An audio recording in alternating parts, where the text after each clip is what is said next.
మీ ఎలాంటి వ్యాపార ప్రకటనలకైనా వెంటనే మా ఛానల్ సంప్రదించండి. నమస్తే. ఈరోజు మన స్టూడియోలో ప్రముఖ ఆధ్యాత్మికవేత్త వేదిక్ ఆస్ట్రాలజర్ అవినాష్ దాస్ గారు మనతో ఉన్నారు. గురుగారితో మాట్లాడదాం. నమస్కారం గురుగారు. నమస్కారం అండి. ఓం నమ శివాయ. ఓం నమో వెంకటేశాయ. సో ఆగస్ట్ మాసం, విశేషంగా శ్రావణ మాసం, ధనుస్సు రాశి పరిస్థితి ఏ విధంగా ఉండబోతుంది, ఎలాంటి జాగ్రత్తలు తీసుకోవాలంటారు ఓవరాల్గా ఈ మాసం అంతా కూడా? ధనుస్సు రాశి 7వ ఇంట్లో శుక్రుడు. శుక్రుడు అంటే పెళ్లి స్థానం, కలత్ర స్థానం. అంటే పెళ్లి గురించి, ప్రేమ గురించి, గర్ల్ ఫ్రెండ్ గురించి వీళ్ళు ఆలోచిస్తారు.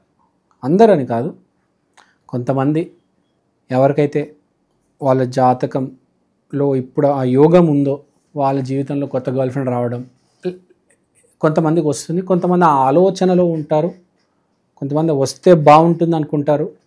ఆ యోగం కూడా ఉండాలి కదా, ఎవరికి పడితే వాళ్ళకి అంత ఈజీగా దొరకదు.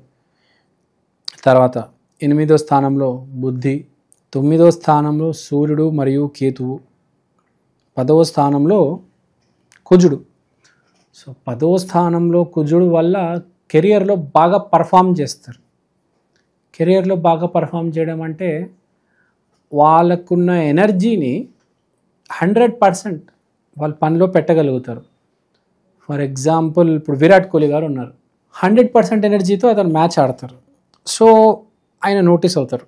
సో ఈసారి ధనుసు రాశి వాళ్ళు వాళ్ళ ఆఫీస్లో బయట ఎవరినైనా కలవడానికి వెళ్తున్నప్పుడు 100% ఎనర్జీతో వర్క్ చేస్తారు కాబట్టి ఆ ఫేస్ మీద గ్లో అనేది కనిపిస్తుంది. వీడు పనిమంతుడు, వీడు పనికి వచ్చేవాడు అని సొసైటీ వీడిని గ్రహిస్తుంది. They notice.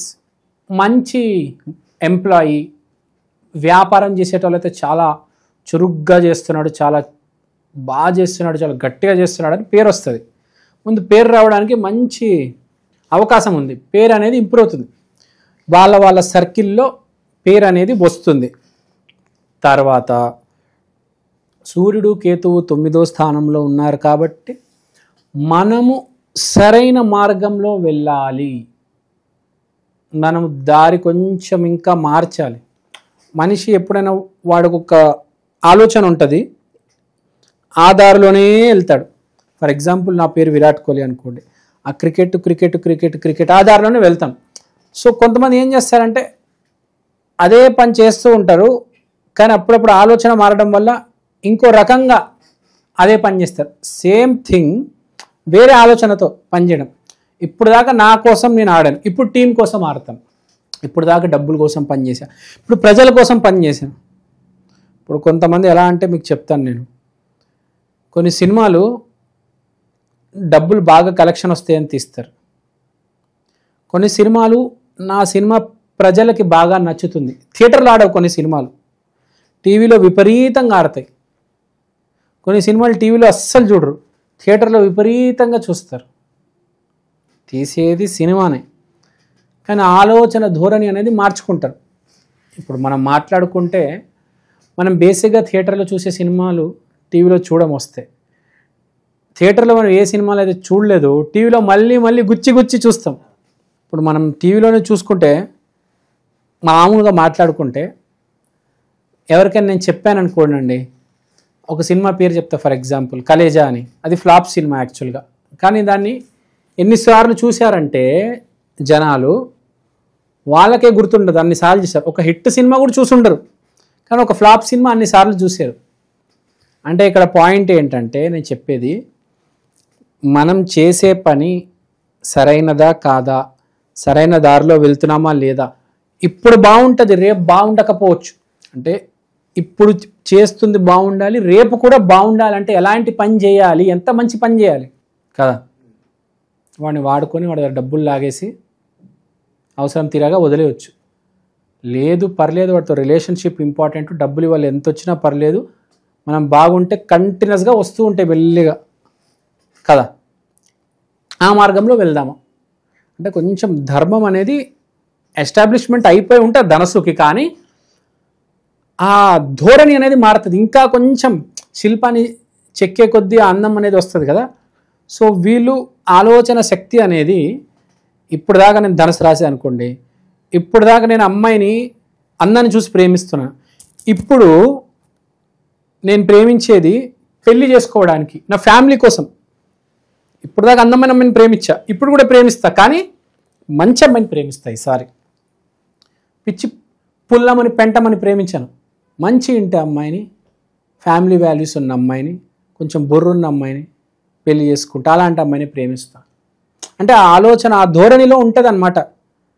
ప్రేమ పట్ల మన ఆలోచన. కెరియర్ కూడా అట్లనే, అరే ఇప్పుడు దాకా ఇది చేస్తుంది తప్పు, ఇది కొంచెం ఇప్పుడు బాగానే ఉంది, కొంచెం మార్చుకుందాం, అన్ని సక్రమంగా సర్దుకుంటాయి. ఇప్పుడు ఒక ట్రాక్లో మనం వెళ్తే ఎప్పుడైనా సక్సెస్ అనేది వస్తుంది. ఆ ట్రాక్ అనేది ఫైన్ ట్యూన్ చేసుకుంటారు.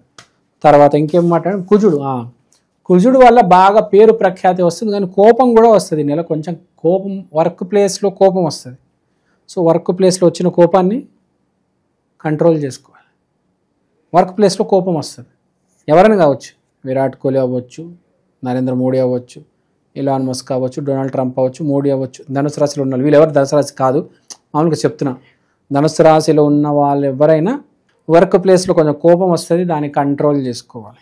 ఎనర్జీ ప్రదర్శించాలి, దానికి మీకు పేరు రావాలి. కానీ ఆ ఎనర్జీ ప్రదర్శిస్తున్నప్పుడు ఫోర్స్ కనపడాలి, కానీ కోపం కనపడకూడదు. ఆ ఫోర్స్ కంట్రోల్ చేసుకోండి, మంచి పేరు వస్తుంది. సరైన దారిలో ఆలోచిస్తే కరెక్ట్ అమ్మాయి కూడా ట్రాక్లోకి వచ్చేస్తుంది. మన మేనిఫెస్టేషన్ అని ఒకటి ఉంటుంది. మనం ఏది ఆలోచిస్తామో మనకు అదే జరుగుతుంది అనుకుంటాం. అందమైన అమ్మాయి అనుకోండి, దాని గురించి ఆలోచిస్తే అందమైన అమ్మాయి వస్తుంది. దాని గుణగణాలు మనకు తెలియదు, దాని గుణం బాగాలేకపోతే మిమ్మల్ని మొత్తం ఉంచేస్తుంది. అదే మంచి అమ్మాయి రావాలి, మంచి అమ్మాయి రావాలంటే అందమున్న అమ్మాయి, దాంతోపాటు గుణం ఉన్న అమ్మాయి కూడా వస్తుంది. సో మన ఆలోచన అన్నమాట, దేనికి ప్రేమిస్తున్నాము, ఏదో వాడుకొని వదిలేద్దామా అందమైన అమ్మాయిని, లేకపోతే నిజంగా మంచి అమ్మాయిని ప్రేమించి పెళ్లి చేసుకొని సెటిల్ అవుదామా. ఆ ఆలోచనలు అవన్నీ కరెక్ట్ ట్రాక్లో పడతారనమాట. ఈ నెల శ్రావణ మాసం, దేవుడి దయ శ్రావణ మాసం. ఇంకా ఆ వెంకటేశ్వర స్వామి ధనుసు రాశి వాళ్ళ మైండ్లో ప్లాన్ చేస్తాడు. అనుష్క శర్మ ధనుసు రాశిని అనుకుంటా, గుర్తు రావట్లేదు. సో ఆలోచన అనేది కరెక్ట్ రూట్లో వెళ్తుంది. చాలా పనులు ఇప్పుడు దాకా ఏవైతే మీరు మొదలు పెట్టారో అవన్నీ చాలా పనులు కట్ చేస్తారు, షెల్ఫ్ చేసేస్తారు, తెలుసు కదా, ఇంకా పక్కన పెట్టేస్తారు. ఇది అవుతుంది అనుకున్నారు, లేదు ఇప్పుడు అవన్నీ కట్ చేసి ఆ ప్లాన్స్ అన్నీ పక్కకు తోసేస్తారు. కొత్త ఆలోచనతో, కొత్త వ్యాపారం, కొత్త దారి, కొత్త మనుషులు, ఏదైనా కొత్తది మనం చేయాలి. ఈ మధ్య మనం చూసాము, ధనుసు రాశి వారు ఇప్పుడు దాకా ఏదైతే అనుకుని వచ్చారో అవి ఏమి జరగకపోవడంతో కొత్త ట్రాక్లో స్టార్ట్ అవుతుంది ఇప్పుడు. తర్వాత మనము లవ్ లైఫ్ మాట్లాడేసాం, కెరీర్ మాట్లాడేసాం, హెల్త్ గురించి మాట్లాడదు. హెల్త్ జాగ్రత్త. నరాలు పట్టే అవకాశం ఉంది. నరం మీద నరం పట్టడం, కాళ్ళు లాగడం, చేతులు లాగడం. నరాలు లాగితే ఏమవుతుంది మీకు తెలుసు కదా, అబ్బా చేయి లాగేస్తుంది, అబ్బా కాళ్ళు లాగేస్తుంది, అబ్బా ఇది పట్టేసుకుంది. ఆ నరాలు అనేవి బేసిక్గా పట్టుకుంటాయి. కుజుడు 8వ స్థానంలో ఉంటాయి కదా, నరాలు ఇబ్బంది వస్తుంది నెల కొద్దిగా. నరాలు ఇబ్బంది మీకు తెలుసు కదా, ఇంకా నడవలేకపోతున్నా, అబ్బా ఆయాసం వచ్చేస్తుంది, అమ్మా తట్టుకోలేకపోతున్నా, బలం సరిపడట్లేదు. ఆ నరాలకు సంబంధించి ఆగస్టు కొంచెం వేధిస్తుంది, అది చూసుకోండి. దానికి సంబంధించిన ట్యాబ్లెట్లు వస్తాయి, నరాలకు సంబంధించిన ట్యాబ్లెట్లు, సిరపులు అవి వేసుకోండి. మనుషులు అన్నాక అప్పుడప్పుడు సప్లిమెంట్లు వేసుకోవాలి, మల్టీవిటమిన్ ట్యాబ్లెట్లు వేసుకోండి, జాగ్రత్తగా ఉండండి. అంతా బాగానే ఉంది. మీరు ధనుసు రాశి అంటే దత్తాత్రేయ, గురువారం రోజు జయ గురుదత్త, శ్రీ గురుదత్త, దత్తాత్రేయ గుడికి వెళ్ళండి, సాయిబాబా గుడికి వెళ్ళండి, దక్షిణామూర్తి గుడికి వెళ్ళండి, రాఘవేంద్ర స్వామి గుడికి వెళ్ళండి. గురు రూపాన్ని, ఆ స్వరూపాన్ని నమ్మండి, గురువుల్ని గౌరవించండి. దాని మించి ఏమీ లేదు, అద్భుతంగా ఉంటుంది. ఓవరాల్గా శ్రావణ మాసం ధనుసు రాశి వారికి ఏ విధంగా ఉండబోతుందో చాలా బాగా వివరించారు. ధన్యవాదాలు. ధన్యవాదాలు.